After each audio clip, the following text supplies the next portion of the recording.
श्रीमद्इभरामपुरकृष्णार्याष्टकम् कृष्णोत्कृष्टदया पुष्टकृष्णापतिसुहृत्प्रियम् दृष्टादृष्टप्रवक्तारं कृष्णाचार्यगुरुं भजे शुभदं सेवमानानाम् अभयप्रदमर्थिनाम् इभरामपुरागारं कृष्णाचार्यगुरुं भजे रोगाद्युपद्रवार्तानां भोगायतनसौख्यदम् योगायोगसमं शन्तं कृष्णाचार्यगुरुं भजे भूतप्रेतग्रहश्वेतवात पित्तव्रणादयः भीता गच्छन्ति यस्मात्तं कृष्णाचार्यगुरुं भजे श्रीभूदेवगणैः पूज्यं श्रीभूमाधिषणायुतं भूमीशादृष्टविभवं कृष्णाचार्यगुरुं भजे भारतीशपदद्वन्द्वसारसभ्रमरायितम् सुरवत्कान्तिसम्पन्नं कृष्णाचार्यगुरुं भजे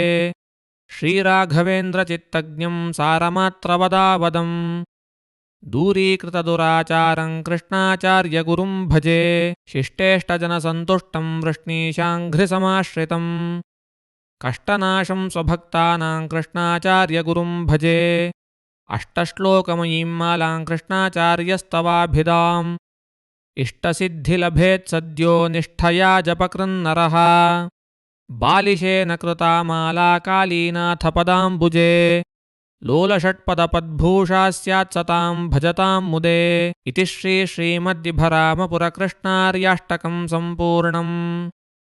श्रीकृष्णार्पणमस्तु।